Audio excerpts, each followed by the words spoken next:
नमस्कार दोस्तों। ढूंढना चाहते हो तो खुद को ढूंढिए, क्योंकि बाकी सब तो गूगल पर मिल ही जाता है। दोस्तों, ये जो छोटा सा फ्रेज़ है ना, वो लाइफ चेंजिंग फ्रेज़ है। अगर इसे कोई समझे, इसकी वैल्यू करे, तो इसको ना मैं समझाने की कोशिश करता हूँ आपको एक छोटी सी स्टोरी के थ्रू। और मुझे पूरी उम्मीद है अगर आप ये स्टोरी सुनेंगे ना, तो आपको कहीं ना कहीं आपके लाइफ की वैल्यू पता लगेगी। दोस्तों, तो कहानी एक कस्बे की है कि कस्बे में क्या होता है कि एक इंसान होता है, काफ़ी बूढ़ा होता है, और हर रोज़ ना वो भीख मांग के अपना गुजारा करता था। तो उस कस्बे के जो जितने भी लोग थे वो ये जानते थे कि ये जो बूढ़ा इंसान, जो भिखारी आज है, इसके पूर्वज जो है ना, बहुत ही ज़्यादा मल्टी मिलियनर, बहुत ही रिच हुआ करते थे।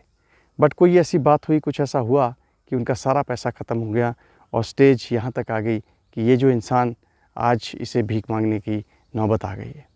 तो ये जो बूढ़ा इंसान था ना, ये भीख मांगकर अपना गुजारा करता था, और हर रोज़ का इसका एक शेड्यूल था। ये रेलवे स्टेशन के बाहर जाकर, इसकी एक फ़िक्स जगह थी, वहाँ पे जाके ये बैठ जाता था।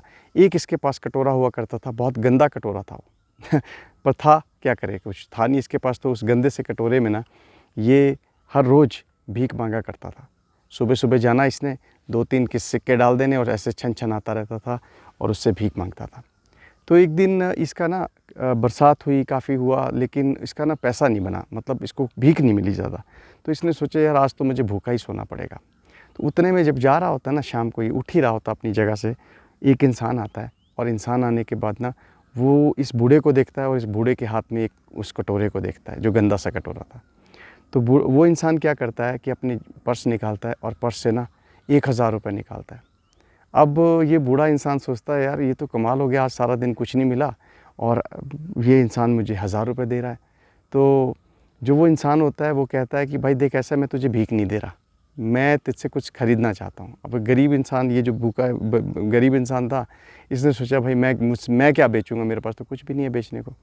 तो मन में वो सोच ही रहा था। तो उतने में दूसरा इंसान जो उससे बात कर रहा था, तो उसने कहा कि एक काम करो, ये 1000 रुपये पकड़ो, और मैं तुम्हें 1000 और देता हूँ, 2000 रुपये देता हूँ, ये कटोरा मुझे दे दो। भिखारी जो था बड़ा अचंभित हो गया, यार ये गंदे से कटोरे का ये क्या करेगा। चलो कोई बात नहीं, मुझे क्या है, मुझे तो 2000 रुपये मिल रहे हैं, मेरी तो दिहाड़ी लग गई, बहुत बढ़िया बात है। तो भिखारी ने फटाफट से उसको 2000 रुपये लिए, अपना वो गंदा सा कटोरा उसे दे दिया। अब क्या हुआ कि भिखारी ने ना सोचा कि भैया मैं फटाफट भाग जाता हूँ यहाँ से, अदरवाइज़ इसको पता लग गया तो इसका दिमाग चेंज हो गया, तो ये जो है ना मेरे से 2000 रुपये ले लेगा, और ये कटोरा मुझे वापस कर देगा। और यही चीज़ उस इंसान के दिमाग में भी चल रही थी कि भैया मैं यहाँ से फटाफट भाग जाता हूँ, अगर इसका दिमाग बदल गया तो ये मेरे से कटोरा ले लेगा, और मुझे मेरे 2000 रुपये दे देगा। दोनों आपस में भागते हैं, ठीक है। फिर क्या होता है कि जो इंसान होता है ये ट्रेन में बैठ जाता है, क्योंकि सफ़र के लिए आया था, तो ट्रेन में बैठ जाता है। ट्रेन चलती है तो ये एक राहत की सांस लेता है कि शुक्र है, अब जो है ना बूढ़ा मेरे से दूर है, अब मुझे कभी नहीं मिलेगा। और अपने बैग से ना ये उस कटोरे को निकालता है। तो जब ये उस कटोरे को अपने बैग से निकालता है, तो उसे मतलब उसे पता था कि ये गंदा बहुत है, इसमें वैल्यू नहीं है, लेकिन उसने एक्चुअली इसका वेट देखा, तो देखा यार ये तो आधा किलो का वेट है। जानते हैं वो जो बहुत गंदा सा कटोरा था, वो एक्चुअली प्योर सोने का था।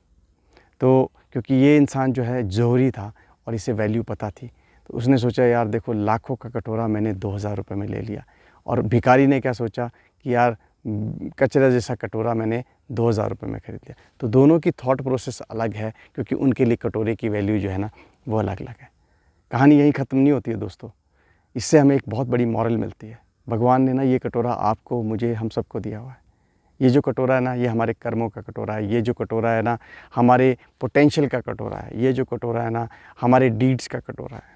वो ये कहती है कि अगर आप इसकी वैल्यू नहीं जानेंगे ना, अगर आप इसकी वैल्यू लगाना चाहें तो 2000 भी, और ना ही लगाना चाहें तो 2 करोड़ 2 अरब भी नहीं है।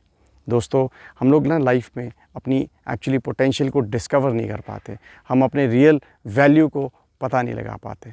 आपके अंदर का जो पोटेंशियल है ना, आपके अंदर का जो इंसान है, अगर आप उसे तराशेंगे ना, तो आप उसकी अनगिनत वैल्यू मार्केट में लगा सकते हैं। ओनली थिंग इज़ कि आपको अपने इंसान को, अपने पोटेंशियल को तराशना है। मैं आपको एक बात बताता हूँ दोस्तों, जितने भी बड़े बड़े लोग हुए हैं ना, सिर्फ अपने दिमाग का 2% उन्होंने यूज़ किया है। अब आप इमेजिन कर लीजिए, साइंटिस्ट लोग जब 2% यूज़ करते हैं, तो आप और मैं कितना दिमाग यूज़ करते होंगे।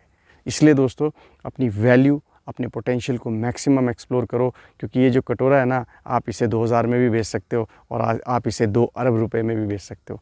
Potential, that is what it is. So मुझे उम्मीद है दोस्तों आपको ये स्टोरी बहुत अच्छी लगी होगी। मेरी इस तरह की स्टोरी सुनने के लिए प्लीज़ मेरे साथ बने रहिए और मेरे चैनल को लाइक सब्सक्राइब करिए। धन्यवाद आपका अपना Nitesh Gupta. Thank you very much.